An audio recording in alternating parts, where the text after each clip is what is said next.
The following program was provided by an independent producer solely responsible for its content. The opinions expressed do not necessarily represent the views of this station, its staff, board of directors, or underwriters.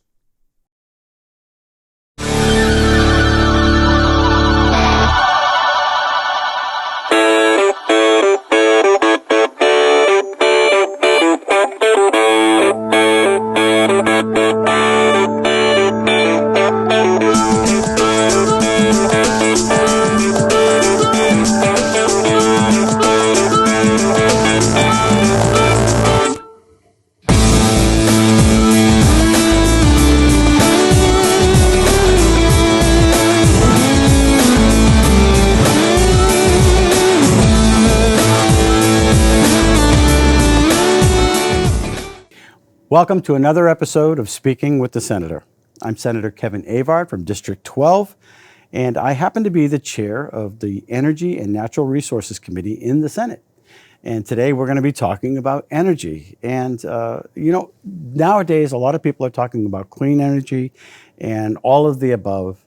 And so we have a special guest who is going to be talking about nuclear waste. And can we turn that into energy, clean energy, or do we just bury it into the ground and leave it there for 150 years or 900 years or whatever it takes for it to fade away? So with me today, we're going to be talking a little bit about that as a potential energy resource. Stephen Curtis, welcome to the show. Thank you, Kevin. Good to be here. So, Stephen, tell us a little bit about your background. Okay. I started out as a student worker at UNLV and the Environmental Protection Agency, and we were counting people's bodies to see what kind of radiation was inside of them. So that was pretty interesting to me. Yeah. And I later went on, after I got my degree, to go work with the Department of Energy. Started out in a verification program where we were working with Russians to verify their nuclear tests, and they were verifying our nuclear tests. And after that finished, I went on a team that did some, we were basically chasing gamma rays all over the country, looking for point sources in some kind of counterterrorism issue, or we would look for depositions and spills in case that happened throughout the country. And fortunately, most of what we did was exercises. But I was a technical team leader for those scientific teams that went out and tried to characterize what was going on.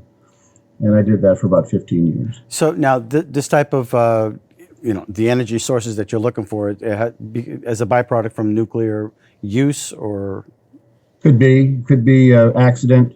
We were looking any kind of maybe terrorism issues, maybe if we were trying to stop something like that. So a lot of that got into the classified realm.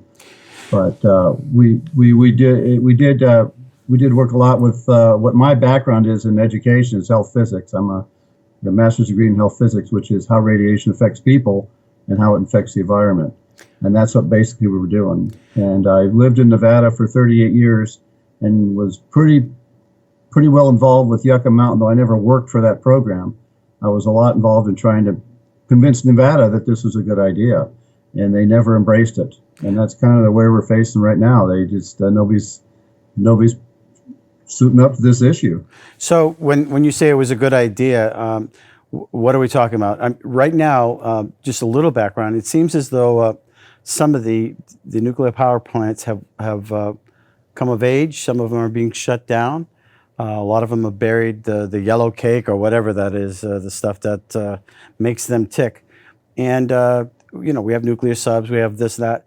But the byproduct, we have it stored someplace in a forever coffin or whatever. And when you say this is a good idea, maybe we're talking about converting that waste into energy. Is that correct? Correct. That's correct. Originally, the idea was to bury it in Nevada, a place called Yucca Mountain. And I never believed they'd actually bury it because there's such a treasure trove of energy still left in that material after it comes out of the reactor. So I really never thought anybody would bury it, and I thought it'd be great if Nevada got it because they could move this to the next generation of reactors and actually extract this energy from it. So there's two ways to reprocess it. One of them is to chemically reprocess it and make it for fuel back into the light water reactors that we have today. So you could refuel the same reactors by recycling it a couple of times. But what I prefer to do is move it into the next generation, the technology called a fast reactor. In a fast reactor, you can use every bit of energy in it. So we use about, when it comes out of the reactor, we used about 3% of the available energy that was in that fuel rod. And with fast reactors, you can use all the remaining amount of energy there. And that's, ironically, that's originally what the reactors were going to be. And when the Navy went into the light water reactor design, because they're in water, so it made sense for them, they just adapted that design for the commercial power reactors. They work very, very well. They're actually the safest, the best industrial safety record for any energy producing technology is nuclear. Most people don't know that. So that's how we went on and developed the industry, and of course the rest of the world embraced it and walked down that road as well. So there's probably 450 reactors in the rest of the world, and they're building more. And there's 94 now in the U.S., and they're shutting them down, and they're shutting them down before their useful life is over, which is a tragedy. So there's no other reason but the competition from solar and wind and natural gas that's shutting them down. So on a global scale, it seems as though we're going back into the Paris climate treaties and whatnot, but we're looking at Paris or France, and they really are using nuclear power extensively, correct? Yes, it's France embraced it a lot. They had as much as 80% of their power in nuclear, and now they backed out to about 75% of all their electricity generated is nuclear. In the United States, it's about 20%. About 20% of our power is generated from nuclear power. And when you look at Germany and France contrasting, Germany's shutting down their nuclear power reactors, while France is continuing to operate theirs. And the difference in the air quality and the cost of energy between France and Germany is huge.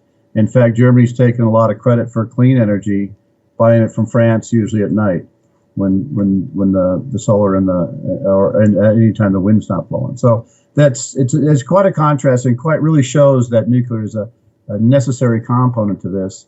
But what's really interesting about what we're proposing to do is to take the spent fuel that people are really worried about. They call it nuclear waste. Right now, it resides at each individual reactor site. So Seabrook has some, and the idea originally was to take it and bury it in Yucca Mountain, but over 40 years now, they have not moved forward with that because Nevada successfully fought it. Like I said, it's a matter of education, a matter of understanding, but Nevada was really afraid of it and didn't want to do it. So now we've tied it up for 40 years, and here we are today, still making this stuff. It's very safely stored on all the reactor sites. It's well sequestered, and it's not a dangerous thing to have in your neighborhood or anything by any means. But people want it to go away. They want it to wave some magic wand and have it disappear. And they think that burying it's the thing. But so far, not a single state will consent to take it on. Nevada was the odds-on favorite to do that. They fought it for 40 years and stopped it, but no other state now will agree to take it on. So our idea is if you can use it for energy and develop it for the future clean energy of the United States, it's actually 100% clean because it's there already. We don't have to mine it. There are designs of reactors now that are close to the prototype stage, not actually built yet because that's an expensive proposition. And even though they're designing them, there's maybe 30 companies capitalized privately with about $2 billion today in that small reactor business. And then all the big nuclear companies all have their idea of small reactors. And there's only one been yet approved and certified by the NRC. So we're moving forward, but we're moving slowly because there's no big demand for nuclear in the community. And I think that's a matter of education. If people could realize how much actual financial possibility still lays in that use nuclear fuel, and how easy it is to, it's not easy, but it's safe and it's profitable to extract it out.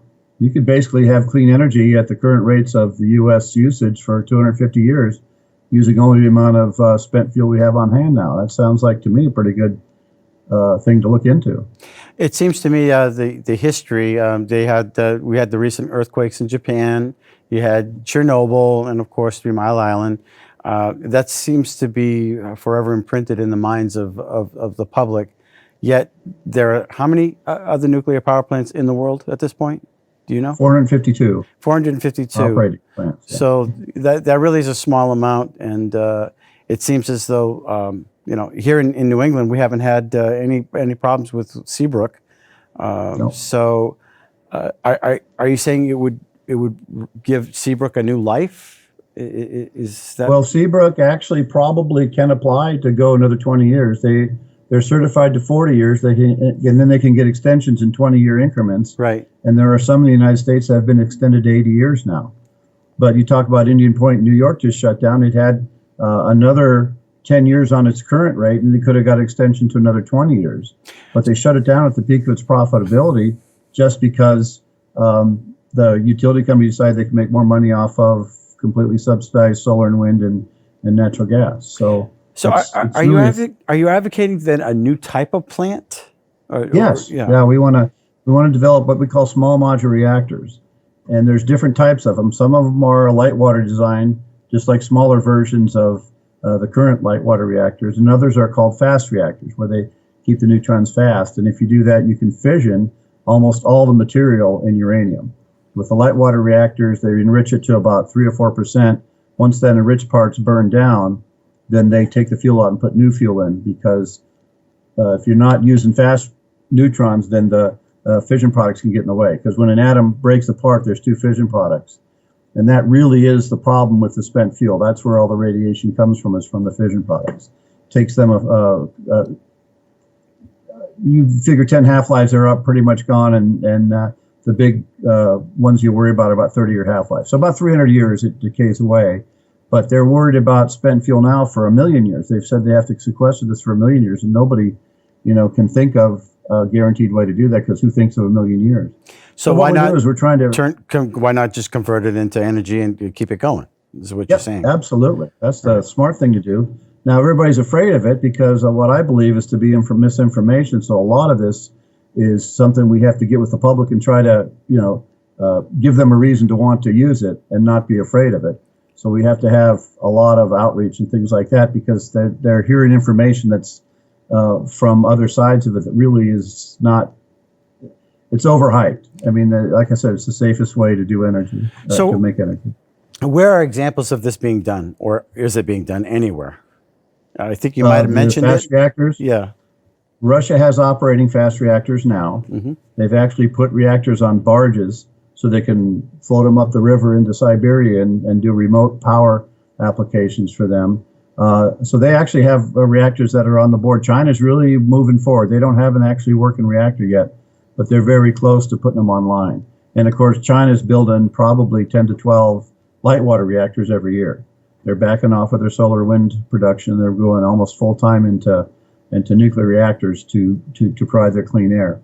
And now South Korea is coming back online to start producing reactors. In fact, South Korea and Russia are exporting reactors. You look at Africa, the whole quality of life in Africa is dependent on energy, and they almost have none of it. So this reactor thing seems to be pretty attractive to them. If you start giving them more energy, they get a much better quality of life. So Russia is actually looking to export it. So there's a huge export business for this too. So what have we done with nuclear energy in the last 40, 50 years? Have we made any new plants? 3 Mile Island was kind of the demarcation. It was an unusual confluence of a movie that came out that scared people, and then the 3 Mile Island accident, which really was an example of how safe reactors are. They had the worst possible accident they can have, a total meltdown of the core, and nobody got hurt. And there was no environmental damage from it. And actually, if you think about it, that's the reason for us to have safety. We have safety so that when things happen, fewer people get hurt.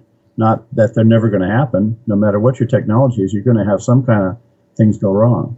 So that was really an example of how the reactor safety worked really, really well. But since then, there's been no light water reactors. They canceled all the orders they had for them. There's about 40 orders for them at the time. Canceled them all. And we're still running on 20% of our power off the reactors. Last one was put in was 1985. And so these are an aging fleet, but like I said, they can last up to 80 years, which is really a benefit when you're looking at profits. So how do we move the conversation to explore this, the light water? Okay. We don't see the federal government moving in any direction on this. They're appropriating money, but a lot of that goes to research, basic research. They do a lot of good basic research, but it's not getting out to the marketplace. Really, private industry is driving this.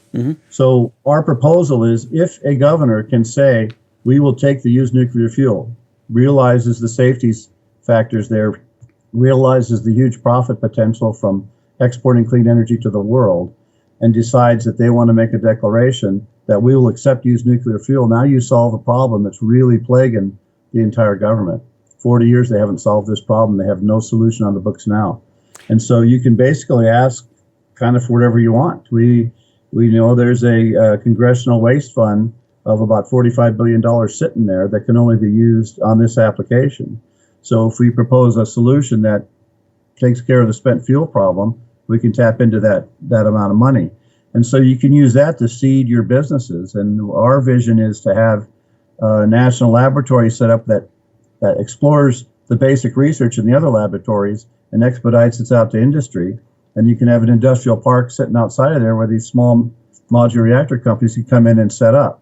Now, if they do that, they're probably going to manufacture their reactors right there.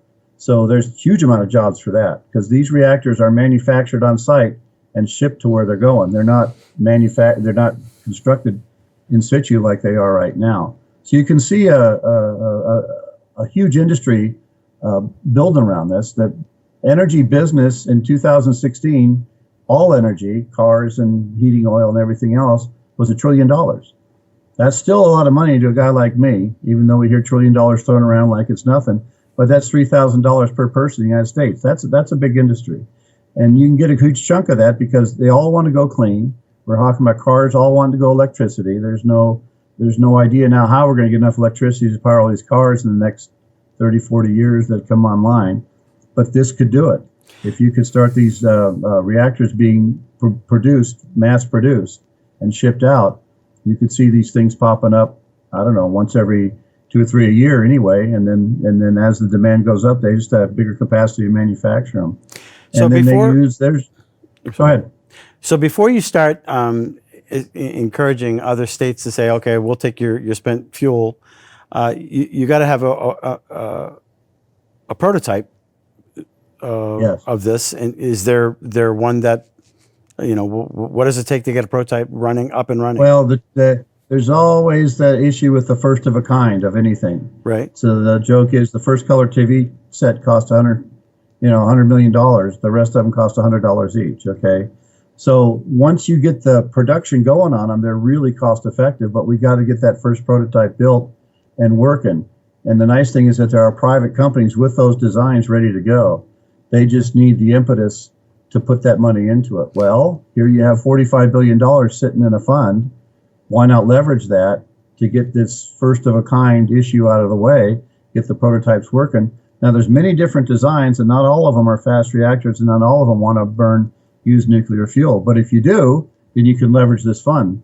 So maybe if the governor made that sort of a declaration and was able to sell it to the U.S. government, this would be the first reactors that come out of the production line. And like I said, they can run on this existing fuel for up to 250 years, and there's more of it being made all the time. It's just like an unending supply of this fuel once you get over that first of a kind issue. Now, there's not a lot of investors want to go into that level, although they're going into the design level and up to nearly to the prototype level. But if there's not a market for them out there, they're not going to see this come around. And the only thing stopping the market is there's this anti-nuclear feeling around the country that really isn't warranted. But you got to do something to overcome that, and that's what we're trying to do. Well, just so that I make sure I'm listening right, Russia, China, South Korea, they have prototypes already of stuff like. Russia has an operating fast reactor right now, and so China and let me follow up. So if New Hampshire said, "Well, we already have some spent fuel that we've encapsulated someplace in New Hampshire because other states won't take it or we didn't transport it," is there enough in our waste areas to set up one of these prototypes in New Hampshire? Oh, absolutely. Yeah. There's enough. We looked at the figures, and there's enough in New Hampshire to power all of New Hampshire's needs for about 500 years. Now, of course, you don't need 500 years. You need about 100 years before the next generation of power comes on board. So the idea is that once we get going with this thing, you're going to want to use this, spend fuel up as fast as you can. So instead of conservation now and really valuable energy, we're going to have energy that's going to be really encouraged to be used as fast as it can. So that means cheaper energy. That means more applications for energy that we don't worry about now. For instance, electric cars use batteries, and they got to stop and charge their batteries, okay, because electricity is very valuable. But if it became really cheap and readily available all the time, then you could charge it right from the road. You can get a inductive charger from the road. Now, it's very inefficient, but if you have a lot of excess energy, that imagine driving down the road and have your car just charged all the time. It's a huge advantage to people when that starts happening. But there has to be that first seed of innovation, and I think a state could drive that by declaring that it's used nuclear fuel, a consent state to accept it. That would start this chain of, now we can use the fund, now we can develop the next generation, help businesses out, and then really industry can take it from there. They're very, really good at this once they get going, once they get over that initial investment thing. So the alternative right now is for the existing plants to shut down, bury their waste or unused product into the ground and let it sit there for a million years, or convert it into these new types of facilities, get cheaper energy in the long haul. Obviously, there's going to be some costs to the taxpayers or whoever that whatever state decides to start with this. I think there's going to be a net increase in business and money, because we're going to ask this nuclear waste fund to pay for all that. Right. It already exists. They already collected from ratepayers. I think they collected $220 million from New Hampshire ratepayers already, and that's a long time ago. A lot of this is interest that's built up in this account that they have. So you could leverage that account to really get, like I said, the initial costs going. So I think you might even see lower rates. I don't think you'll see any higher rates. And I think this thing will pay for itself and actually return some money to New Hampshire if you do it right. So when they were building Seabrook, obviously there was the Clamshell Alliance and a host of others that made it so that only one of the towers could be actually used. The other tower was basically gutted. Would that be an ideal place to set the stage for something like this? I think ideally, because you have all the transmission capability running from there right now. Eventually, you're going to have reactors placed all over the place in something called microgrids, where you have a central location and you just kind of spider armor it out to a local area. When you talk about microgrids, are you saying are they smaller than the Seabrook? Yeah, well, you can make them any size you want, because you can have reactors as little as 1 to 5 kilowatts, which is maybe 600 or 700 houses. A megawatt. A megawatt is about 600 or 700 houses, all the way up. So you can daisy chain these together to make one as big as Seabrook. The power is as much as Seabrook, and then power a city with it. So there's really a lot of options in this whole area. But when you're talking about a microgrid, there's a worry that the national grid is vulnerable. We've seen some incidents of that lately. So there's an idea that they want to go to powering a known area with a microgrid that they can control, hook up to the national grid when it's beneficial, but be able to cut off from the national grid and run your own little area if the national grid were to go down for whatever reason, or part of it would go down. And that's much more attractive. In fact, the military is doing that now. If you get in the business, you could do some of the military research on these reactors, maybe in New Hampshire. They're going to look for a place to put these small modular reactors. I'd say they're easily 5 to 7 years away from actually having one go in, but they've down selected the 2 types of reactors that they're going to use right now, and they're actually serious about doing this on the military side. Now, the Navy, the nuclear Navy's had 100 reactors on the ocean all the time. Well, I was just going to go there. So we have that floating all over the world right now. I've often thought, if we ever had a power problem, maybe we just have a big extension cord and have one of these subs pull up into Portsmouth and just... Well, that's what they did at Katrina, and that's what they did at that tsunami over in Indonesia. Is it really? They just parked a nuclear carrier group over there, powered it off of their reactor. And so that's the same technology. That's the same technology. This is a whitewater technology. Why But aren't it's the a small states? reactor. Why aren't the states exploring this? Even You know, it's a mystery to me. Like I said, I've been beaten on their head for 38 years, but they have this I don't know what's driving it. This anti-nuclear idea. Well, like you saw the guys you talked about that didn't want the second reactor at Seabrook. Look how much power you lost from that. And after all their complaining, there's not a single issue that happened at Seabrook. And so really, how much credibility do you give these complaints? So it's, in my mind, it's a matter of education, a matter of understanding, and putting everything in perspective for these people. It's a big job because it's a big public, but that's part of the job that has to be done. So where can people do their own research if they want to explore this a little bit more? Well, we have a website called wastetoenergynow.org. You can go on that and search through some of the pages in that. There's some radio interviews I've done like this, and there's some articles on there that you can read and figure it out. You can always contact us. Our numbers are on there and our emails are on there, and we'll always be willing to help people answer questions and understand it better. But it's just not only an economic issue; it's a clean air issue. This is a base load power system that's on all the time, producing energy that's 100% clean energy. So there's base load power are fossil fuels, the coal and oil, are not so much oil, but natural gas are all base load power sources. Wind and solar are clean, but they're intermittent energy. So this fills the bill for both sides of that picture. So we think it checks all the boxes off that the future of energy could want to know. But yeah, we're happy to answer questions anytime. I'll come out and speak. I'll be out there May 31st again, and I'm going to visit as many people in New Hampshire as I can. Okay, you got 1 minute. So what's a pitch? What's your captivating pitch to the legislature? Oh, my elevator pitch. Yeah. Guys, I don't know what you're waiting for. What we have is a base load power system that's on all the time, has the best safety record of any power production industry in the world. Next generation is going to be even safer, smaller, more flexible, and the government will pay you to get into the business. I just think that the first state that gets over the hump and decides to overcome their traditional fears is going to really have a benefit. And people can contact you how? wastetoenergynow.org. All right. And we'll be glad to answer any questions and talk to any group that wants to hear us. Well, I really appreciate you coming on the show to talk to us about this, and we hope that the conversation will continue in the future.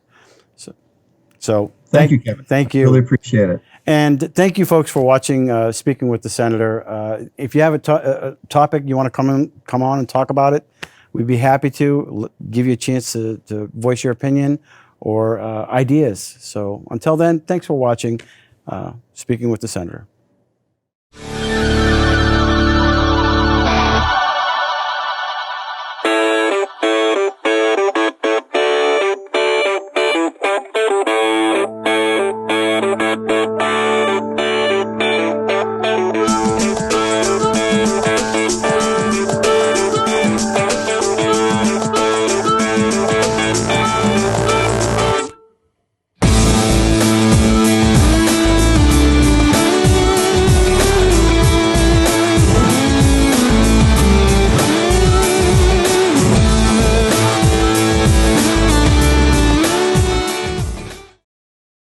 The preceding program was provided by an independent producer solely responsible for its content.